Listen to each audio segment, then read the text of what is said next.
Questo mestiere che è la settima arte io l'ho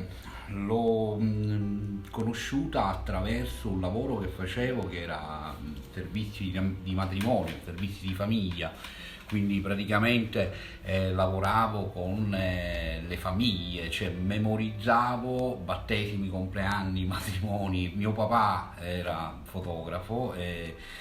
lavoravamo in uno studio fotografico, lui riparava le macchine fotografiche, quindi sono cresciuto all'interno di una famiglia che comunque faceva un lavoro artigianale, cioè nel senso che lavorava con questi mezzi tecnici e che comunque non avevano niente a che vedere con il discorso cinematografico. Parallelamente mio papà mi portava al cinema, quindi mi faceva vedere dei film che comunque io ero molto piccolo, quindi capivo un po' meno, poi li ho capiti più da grande. Chi non vede il cinema, secondo me, il cinema del passato, le condizioni dell'immaginario proprio sono un po' più complicate, ecco, come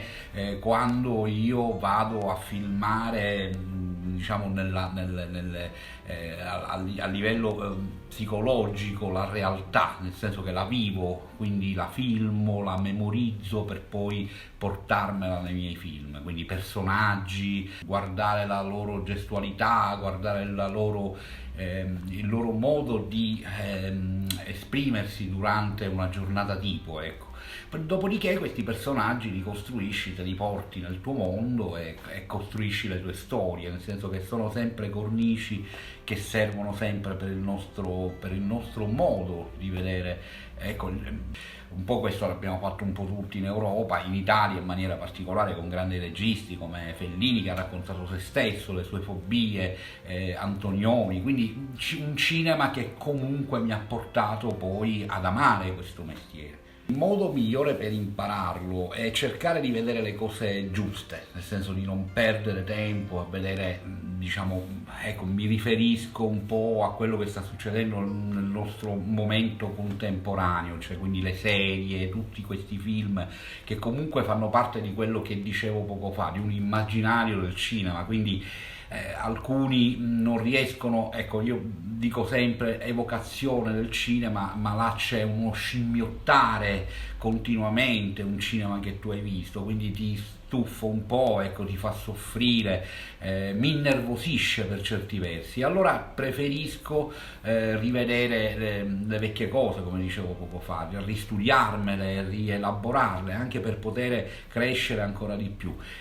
Quello che mi fa soffrire è questa condizione che si sta creando con un marierismo del cinema che comunque non porta da nessuna parte. Ecco, non c'è un'esigenza nel fatto di raccontare una storia. Io mi dedico molto agli altri colleghi, ma comunque costruisco i miei film, le mie storie, faccio le mie considerazioni, ma parallelamente lavoro con immaginari altrui, cioè quindi storie di altri, immaginari di altri, quindi questo mi fa crescere sempre di più.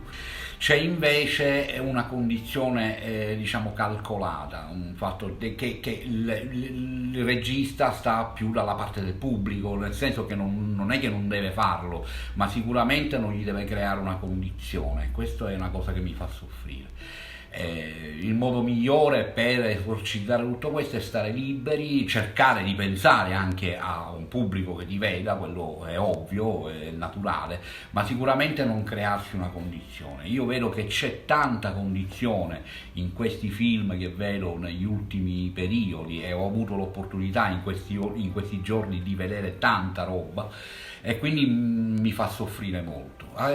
Infatti ogni tanto quando mi succede accendo la radio, ascolto Bach, mi risento vecchie musiche perché io sono legato molto alla musica, ecco, ma chi non lo è,